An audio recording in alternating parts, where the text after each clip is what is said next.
Good day and welcome to the Auchmuty High School update for this week. Now I'm going to start with a few housekeeping items. First one is just to mention that we're still keeping our COVID protocols going very strictly.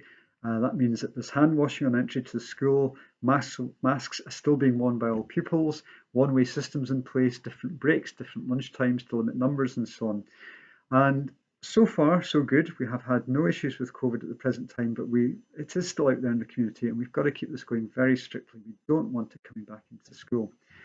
Could I ask, as parents, that you make sure your child has a mask each day coming into school? Masks are available in school, but we're giving out about 100 to 150 every day. And it would be really good if we could get a bit more support on that. Our stocks are running low, and although we can buy more in, it is quite a cost. So if you're able to supply your child with a mask, then we really appreciate you doing that on a daily basis. So thanks for that. With the car park, some parents may not be aware, especially if you've got a child in first year and they've not been in that much, that we do prefer pickups to take place at the overflow car park, or the Lomond Centre can be used, or indeed street parking rather than coming into the school car park. The school car park has a lot of people coming and going at that time of the day, and it can become quite a dangerous environment for youngsters to be in.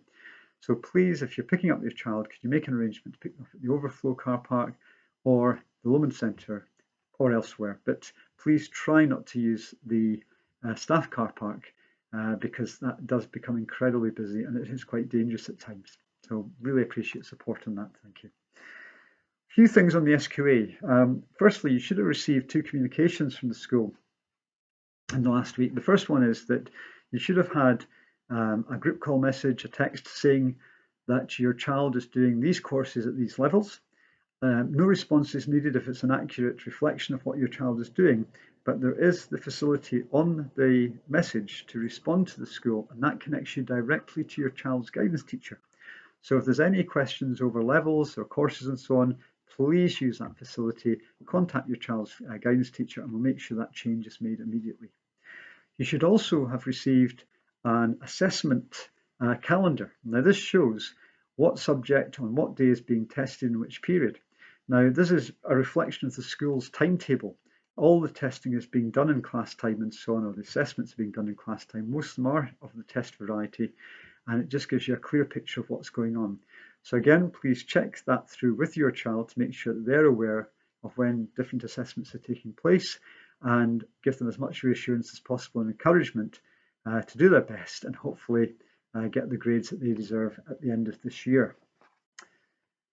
Now, alongside that, we now have a situation where there may be a need to change a course or a level as the assessments now start to take place.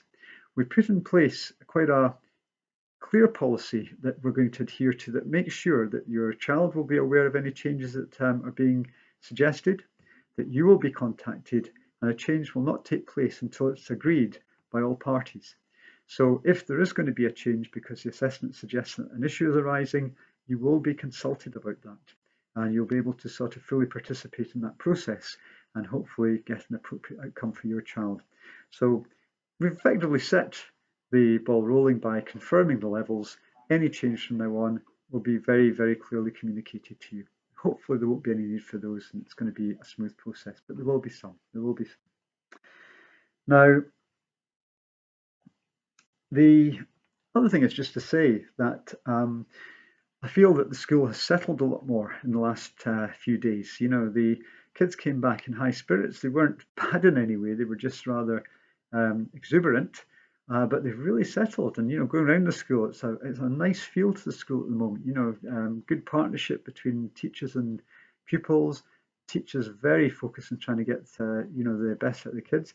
I think the teachers are now back to their full stride. After all these weeks of not teaching classes, it is like riding a bike to some extent, but it takes a wee bit to get your balance back fully. And I do think that's going really, really well now. So I'm quite delighted within such a short space of time how we've been able to sort of bounce back and really get going.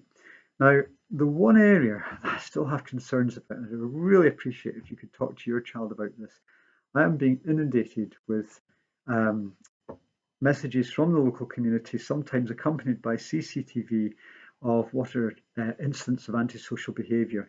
It's often littering, it's throwing food around, feeding seagulls, this sort of thing. And there's an awful lot of people who are still at home working. These incidents are not missed in any way or form. As a school, we respond to them. We work with community police. PC Ross Fisher is our community policeman, and we do everything we can to try and chase down incidents of antisocial behaviour. However, it'd be so much better if they just didn't happen. So if your child goes out for lunch into Morrison's or the community, to the Kingdom Centre, up to the Woodside shops, any of these areas or whatever, please ask them just to, always be on their best behaviour, not to chuck rubbish around, put the rubbish in the buckets and so on, and don't give any cause for concern to the local residents. It takes a huge amount of our school day chasing down these incidents, and we could really do without them taking place. It's hard enough chasing down the stuff that happens in the school without having to police the streets surrounding the school as well. We can only do so much, but we do our best. We do our best, and we do have some good results.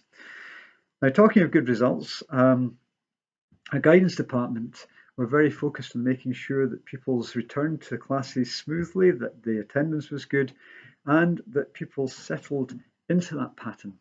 And they've done quite a lot of work in the last couple of weeks about pupils who are truanting. So you may have had a phone call saying that your child has been missing from certain classes and so on. I'm glad to say that has been very effective in terms of giving a clear message out that no, it's time to settle down again to all classes, lockdown's over, normal school's taking place here, and pupils are responding to that well. But again, you can give us a bit of support by just talking to your child about how essential it is to keep going to all classes, to keep things going. We can imagine how disruptive it is in the mind of a young person that they've had 2 lockdowns, maybe a feeling that, well, maybe a third's coming, who knows, but let's hope not. And let's hope that we're now back to a much more normal pattern, so we can really get back to normal and not miss any classes. Education passes so quickly. We've missed quite a bit, can't afford to miss any more. So that really is pretty much it for this week. As always, if you have any concerns or any questions, please contact your child's guidance teacher and they will be able to help. And I really do hope that your families are enjoying this great weather, because it's fantastic just now.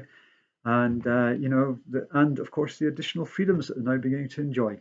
So keep safe, keep listening into the weekly updates, and I hope your family are all well. Thanks for listening. Bye just now.